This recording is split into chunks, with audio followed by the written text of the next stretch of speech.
वो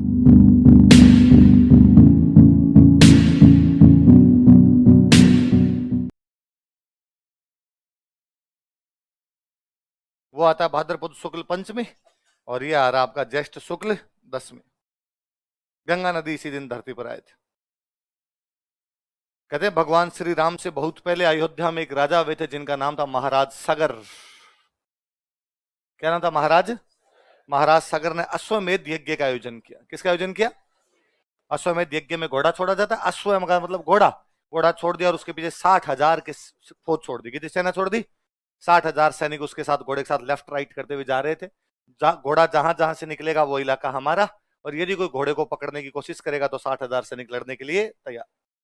घोड़ा एक ऋषि के आश्रम में घुस गया। वो सैनिक जब ऋषि के आश्रम से घोड़ा लेने के लिए गए, ऋषि की तपस्या भंग हुई। ऋषि ने श्राप दिया कि जाओ तुम जो कोई भी हो सारे पत्थर बन जाओ। तो सारे 60 के 60,000 क्या बन गए? पत्थर, मतलब मर गए। हिंदू धर्म कहता है कि मरने के बाद में अंतिम संस्कार होना चाहिए। अंतिम संस्कार का मतलब अग्नि में जलाओ। भाटों को अग्नि में कैसे जलाएं? पत्थर को तो जला भी नहीं सकते। तो राजा सगर ने पंडित जी से पूछा कि पंडित जी ये 60,000 अपने तो रिश्तेदार है, भाई बंधु है।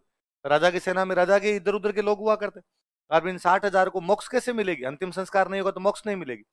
पंडित जी ने कहा एक दूसरा तरीका है, इनको अग्नि में तो अब जलाया नहीं जा सकता, यदि गंगा नदी इनके ऊपर से निकल जाए तो इनको क्या प्राप्त हो जाएगी? मोक्ष। गंगा नदी कहां पर है? तो वो तो स्वर्ग लोक में बहती है, तो वो कैसे आएगी धरती पे? तो राजी करो। राजा सगर ने गंगा नदी की तपस्या की, पर गंगा नदी राजी नहीं। सगर के बाद अगले कई राजा आते रहे, घनघोर तपस्याएं करते रहे, लेकिन मां गंगा राजी नहीं। फाइनली एक राजा है भागीरथ। कौन राजा है? 12 वर्षों तक एक टांग पर खड़े होकर घनघोर तपस्या के बाद में मां गंगा राजी हुए और कहा मांग भागीरथ मांग, जो कुछ मांगेगा वो मिलेगा तुझे। और राजा भागीरथ ने कहा कि मां गंगे, मेरे 60,000 पूर्वज पत्थर के बने पड़े, उनको मोक्ष नहीं मिल रही, भूत बन के भटक रही है आत्मा उनकी। आप यदि उनके ऊपर से निकल जाओगे उनको मोक्ष मिल जाएगी। गंगा नदी ने कहा कि राजा भागीरथ, मैं तुम्हारी तपस्या से बेहद प्रसन्न हूं, मैं पक्का उनके ऊपर से आगे निकल जाऊंगी, लेकिन मैं जब स्वर्गलोक से धरती पर गिरूंगी तो इतने तीव्र वेग से गिरूंगी कि जहां गिरूंगी वहां खड्डे खड्डे कर दूंगी। धरती में इतनी क्षमताएं नहीं है कि मेरे वेग को झेल पाएगी, इसलिए गिरूं कहां आके। इसलिए भगवान शिव को राजी किया गया। किसको राजी किया गया?